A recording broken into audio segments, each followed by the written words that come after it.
Selamat pagi Bu Regina, kami dari kelompok 3 akan menjelaskan bagaimana cara pembentukan karbon dioksida.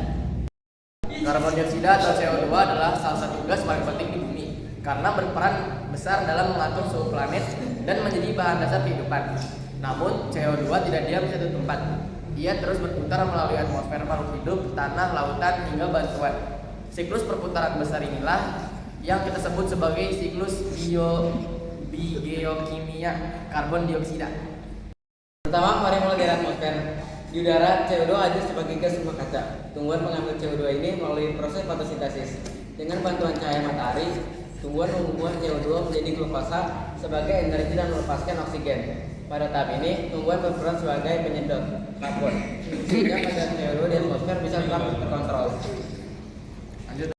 Nah, jadi setelah itu karbon bergerak ke bawah melalui tumbuhan, ke hewan, dan ujungnya ke manusia melalui rantai makanan. Nah, jadi manusia bisa mendapatkan karbon itu dari dia memakan hewan atau memakan tumbuhan.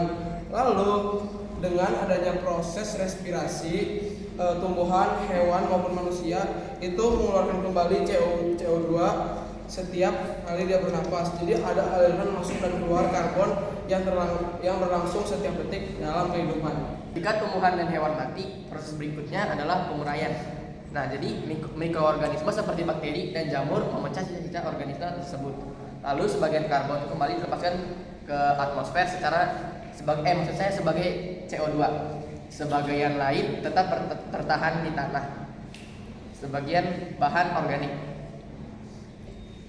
Namun tidak semua karbon kembali dengan cepat. Dalam jangka waktu jutaan tahun, sebagian kecil sisa makhluk hidup akan tertimbun tanah dan berubah menjadi bahan bakar fosil seperti batu bara, minyak, dan gas alam. Ini adalah bank karbon alami yang menyimpan CO2 dalam waktu sangat lama.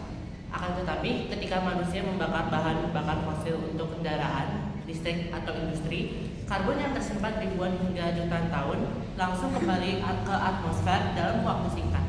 Inilah sebabnya kadar CO2 meningkat drastis dan menyebabkan pemanasan global. Selain darat, laut juga berperan besar. Seperti ini, contohnya ini sungai lah ya. Sungai dapat menyerap CO2 dari udara. CO2 yang larut itu digunakan oleh makhluk laut, makhluk di sungai seperti fitoplankton yang ada di sungai untuk berfotosintesis juga. Sebagian karbon juga bereaksi dengan mineral di sungai dan akhirnya mengendap sebagai batu-batuan. Jadi sungai itu tidak hanya menyimpan tapi juga mengatur aliran karbon dalam jangka yang panjang. Jika kita melihat seluruh proses ini, siklus karbon dioksida sebenarnya bekerja seperti sistem pernapasan. Kenapa dibilang seperti sistem pernapasan? Karena ada yang menyerap dan juga ada yang melepaskan dan ada yang menyimpan.